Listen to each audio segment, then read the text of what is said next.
Magandang araw po sa inyong lahat mga ka-confess. Isang kwento na naman ng pag-ibig, pagtatago at masakit na katotohanan ang ating pagsasaluhan sa araw na ito. Minsan, sa kagustuhan nating makuha ang lahat ng saya sa mundo, hindi natin namamalayan na nagtatayo na pala tayo ng isang tore ng kasinungalingan na kahit anong oras ay pwedeng gumuho sa isang maling galaw lang. Ang akala nating perpektong laro ay may katapat palang matinding kabayaran sa huli. Paalala lang po, ang lahat ng kwentong maririnig ninyo ay pawang katang-isip lamang at ginawa para magbigay aliw at aral.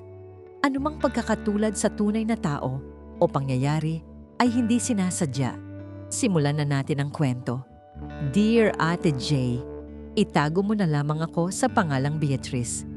Masasabi kong tahimik at payapa ang buhay ko rito sa bayan ng San Fernando, Pampanga, kung saan nagtatrabaho ako bilang isang online marketing specialist. Sa paningin ng marami, ako ang tipikal na seryosong babae na nakatutok lang sa kanyang career at walang oras sa mga komplikadong bagay. Subalit, sa likod ng malinis kong imahe ay may isang malaking lihim akong pilit na itinatago sa lahat ng mga nakakakilala sa akin. Hindi nila alam na matagal ko nang pinaghahati ang aking puso sa dalawang magkaibang lalaki na parehong nagbibigay sa akin ng magkaibang klase ng kaligayahan at kapanatagan bawat araw. Ang unang lalaki sa buhay ko ay si Adrian, isang engineer na nakabase naman sa lungsod ng Olongapo. Siya ang lalaking pangarap ng bawat magulang para sa kanilang anak dahil sa kanyang pagiging responsable, seryoso sa buhay at may malinaw na plano para sa aming hinaharap. Halos 3 taon na ang aming relasyon at sa loob ng mga panahong iyon ay ibinigay niya sa akin ang buong tiwala at pagmamahal niya nang walang anumang pag-aalinlangan. Kaya naman, labis ang pagpapahalaga ko sa kanya dahil siya ang nagsisilbing anchor ng buhay ko sa tuwing nadidress ako sa trabaho. Sa kabilang banda, naroroon naman si Brian na nakatira sa mataong lungsod ng Angeles. Siya naman ang kabaligtaran ni Adrian dahil si Brian ay isang freelance graphic artist na punong-puno ng wild na enerhiya, pagiging spontaneous at walang katapusang pananabik sa buhay. Nakilala ko siya sa isang art exhibit at doon ay agad na nahulog ang loob ko sa kanyang kakaibang karisma at mapusok na pagmamahal. Sa piling niya, nararamdaman ko ang isang uri ng kalayaan at excitement na hindi ko kailanman naranasan sa piling ng aking seryosong kasintahan na palaging abala sa mga blueprints nito. Mahirap magpanggap, ngunit nagawa ko yon ng matagal na panahon sa tulong ng aking matalik na kaibigang si Chloe. Si Chloe lang ang nakakaalam ng lahat ng aking kalokohan at siya rin ang madalas na nagiging alibi ko sa tuwing kailangan kong pumunta sa Angeles para makipagkita kay Brian habang nagtatrabaho si Adrian sa kanyang site. Ilang beses na akong pinagsabihan ni Chloe na mapanganib ang ginagawa ko at maaari akong mapahamak sa huli, ngunit binaliwala ko ang kanyang mga babala dahil naging adik na ako sa atensyon na ibinibigay ng dalawang magkaibang lalaki sa akin. Isang gabi, habang nagpapahinga ako sa aking apartment, napagpasyahan kong gumawa ng isang pribadong group chat sa aking messaging app para sa isang proyekto. Kasama ko rito ang aking katrabaho na si Dominic at ang pinsan kong si Ethan na tumutulong sa akin sa pag-oorganisa ng isang sorpresa para sa darating na kaarawan ng aking ina. Pinangalanan ko ang group chat na yon ng isang simpleng emoji upang hindi mapansin ng iba kung sakaling may makasilip sa aking telepono habang ako ay abala sa mga gawaing pambahay o sa aking trabaho. Dahil sa sobrang pagod at puyat mula sa magkasunod na mga video call sa dalawa kong kasintahan, unti-unti nang lumalabo ang aking paningin habang hawak ang aking cellphone.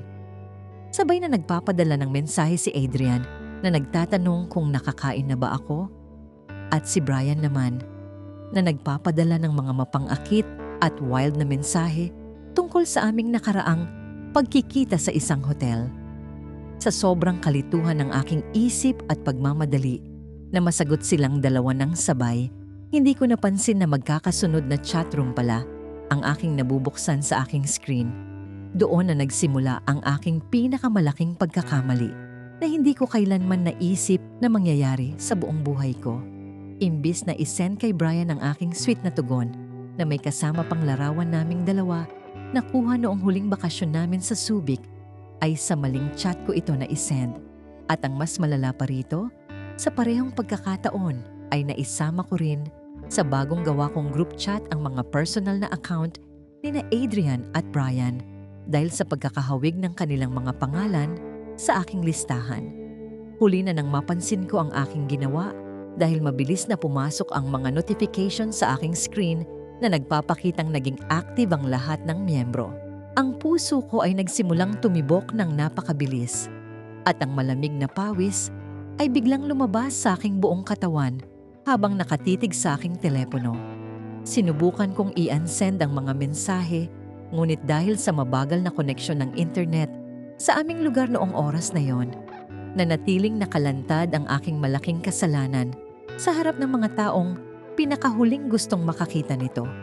Hindi lumipas ang 5 minuto nang magsimulang mag-type si Adrian sa loob ng group chat na aking nagawa. Ang kanyang unang tanong ay simple, ngunit puno ng pagtataka kung sino ang lalaking kasama ko sa larawan at bakit ganoon katindi ang aming kalapitan. Kasunod nito, sumagot din si Brian na may kasamang galit at pagkalito na nagtatanong naman kung sino si Adrian at bakit tinatawag akong love ng lalaking ito sa mga nakaraang mensahe na aking naisend nang hindi sinasadya sa chat. Sa mga sandaling yon, parang huminto ang ikot ng mundo ko habang nakikita kong nag-uusap ang 2 lalaking mahal ko sa iisang screen. Pumasok din sa usapan ang katrabaho kong si Dominic na nagulat sa kanyang mga nababasa, habang ang pinsan kong si Ethan ay agad na nagpadala ng pribadong mensahe sa akin upang magtanong kung ano ang nangyayari. Walang salita ang lumabas sa aking bibig at tanging ang tunog lang ng sunod-sunod na notification ang pumupuno sa buong sulok ng aking tahimik na silid. Nagsimula ng magpalitan ng maaanghang na salita sina Adrian at Brian sa loob ng group chat habang sinusubukan nilang intindihin ang sitwasyon. Mabilis na na-realize ni Adrian na ang mga petsang sinasabi ni Brian na magkasama kami ay ang mga araw na nagdadahilan ako na kailangan kong mag-overtime sa aking trabaho sa Pampanga. Si Brian naman ay unti-unti ring natauhan na hindi pala ako single tulad ng palagi kong sinasabi sa kanya sa tuwing kami ay magkasama at nagpapakasaya sa magdamag na kwentuhan at lambingan. Agad kong tinawagan si Chloe habang umiiyak ako ng malakas dahil hindi ko na alam kung paano sasaluhin ang sitwasyong ito. Rinig ko ang matinding pag-aalala sa boses ni Chloe, ngunit sinabi niya sa akin na wala na siyang magagawa kundi ang harapin ko ang totoong kinahinatnan ng aking mga maling desisyon sa buhay. Sinubukan kong mag-post ng paliwanag sa group chat upang humingi ng tawad, ngunit ang bawat salitang aking itinataype ay mukhang lalong nagpapakita ng aking pagiging sinungaling sa kanilang dalawa. Hindi nagtagal, nagpadala si Adrian ng isang mahabang mensahe na naglalaman ng lahat ng kanyang sakit at pagkadismaya sa akin. Sinabi niya na ibinigay niya ang lahat ng kanyang panahon, pagod at pagmamahal upang magkapagpatayo ng magandang buhay para sa aming dalawa. Ngunit binaliwala ko lang ang lahat ng iyon para sa panandaliang aliw. Matapos niyang isend ang mensaheng iyon, agad siyang umalis sa group chat at tuluyan na rin niyang ibinlood ang aking numero upang hindi ko na siya muling matawagan pa. Si Brian naman ay nag-iwan din ng mensahe na puno ng pait at galit bago tuluyang umalis sa grupo. Sinabi niya na akala niya ay natagpuan na niya ang babaeng makakasama niya sa kanyang mga pangarap, ngunit isa lamang pala akong malaking pagkakamali at manloloko na gumamit sa kanyang emosyon. Ang sakit na naramdaman ko mula sa kanilang mga salita ay tila isang matalim na kutsilyo na paulit-ulit na sumasaksak sa aking dibdib habang nakaupo ako sa sahig ng aking madilim na kwarto. Kinabukasan, nalaman na rin ng aking pamilya ang nangyari dahil sa labis na pag-aalala ni Ethan na nagkwento sa aking ina tungkol sa aking kalagayan. Ang aking ina ay labis na nadismaya sa aking ginawa dahil kilala niya si Adrian bilang isang mabuting lalaki na may magandang intensyon sa akin. Ang mga kapitbahay at iba pang kakilala ay tila nagbago rin ang tingin sa akin at naramdaman ko ang matinding hiya na nagtulak sa akin na magkulong na lamang sa loob ng aking bahay sa San Fernando. Nawalan ako ng gana na kumain at pumasok sa aking trabaho sa loob ng ilang araw dahil sa tindi ng depresyon at pagsisisi na aking nararamdaman. Ang bawat sulok ng aking apartment ay nagpapaalala sa akin ng mga sandaling masaya kaming nag-uusap ni Adrian tungkol sa kasal. At ang mga alaala naman ng wild at masayang gabi kasama si Brian ay naging multo na nagpapahirap sa aking isipan gabi-gabi habang ako ay nag-iisa sa aking kama. Isang buwan ang mabilis na lumipas matapos ang gabing iyon na tuluyang sumira sa aking maayos na buhay at mga relasyon. Nagpasya akong lumipat muna sa isang maliit na bayan sa Gasan, Marinduque, upang lumayo sa lahat ng ingay, usap-usapan at mga taong nakakakilala sa aking nakaraan. Dito sa bagong lugar na ito, sinubukan kong dahan-dahang buuin muli ang aking sarili na tuluyang nadurog dahil sa sarili kong mga kamalian at kawalan ng katapatan sa mga taong nagmahal sa akin ng tunay. Madalas akong maupo sa tabing dagat habang pinapanood ang paglubog ng araw at doon ko napagtanto kung gaano kalaki ang aking nawala dahil lamang sa pagiging makasarili. Naisip ko si Adrian at ang kanyang mga simpleng pangarap para sa amin na ngayon ay tuluyan ng naglaho na parang bula sa hangin. Naisip ko rin si Brian at ang kanyang tapat na pagmamahal na aking binaliwala at ginawang isang malaking biro sa loob ng mahabang panahon na kami ay magkasama sa Angeles. Nakatanggap ako ng mensahe mula kay Chloe na nagsasabing nakita niya si Adrian sa isang mall sa Olongapo at mukhang unti-unti na itong nakaka-recover mula sa sakit na aking idinudulot. Bagamat masakit malaman na kaya na niyang mabuhay nang wala ako, nakaramdam pa rin ako ng kaunting relief dahil alam kong hindi ko tuluyang nasira ang kanyang kinabukasan. Alam ko sa aking sarili na nararapat lang sa kanya ang isang babaeng kayang ibigay ang buo at tapat na pag-ibig na hindi ko nagawa. Si Brian naman ay balita ko sa aking mga katrabaho ay nag-focus na sa kanyang sining at kasalukuyang nagpapakabusi sa mga bagong proyekto sa Maynila.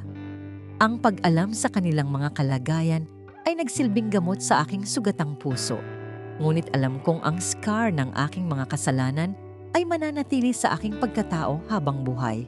Natututunan ko na ang tiwala ay parang isang salamin na kapag nabasag ay hinding-hindi mo na maibabalik sa dating anyo nito kahit anong dulas pa ng iyong paghingi ng tawad.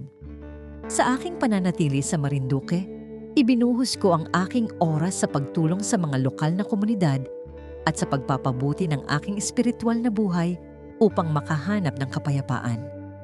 Nagpapasalamat ako dahil hindi ako iniwan ng aking pamilya at ni Chloe sa kabila ng aking mga maling nagawa at sila ang naging lakas ko upang magpatuloy sa buhay bawat araw.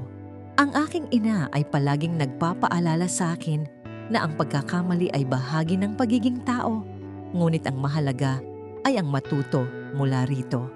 Ngayon, handa na akong harapin ang mundo ng may bagong pananaw at mas malinis na puso na natutuna sa mga aral ng nakaraan.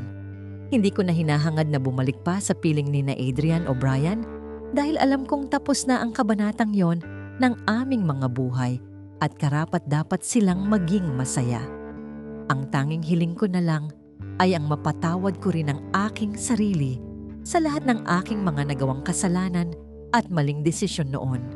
Natutunan ko na ang tunay na pag-ibig ay hindi tungkol sa dami ng atensyon na natatanggap mo mula sa iba, kundi sa katapatan at sakripisyo na kaya mong ibigay sa isang tao. Ang pagpili sa dalawang mundo ay isang malaking kahangalan na walang ibang patutunguhan kundi ang pagkawasak ng iyong sariling pagkatao at kaligayahan sa huli. Kaya naman, pinangako ko sa aking sarili na sa susunod na magmahal ako, ibibigay ko ang aking buong puso ng may katapatan at walang anumang itinatagong lihim.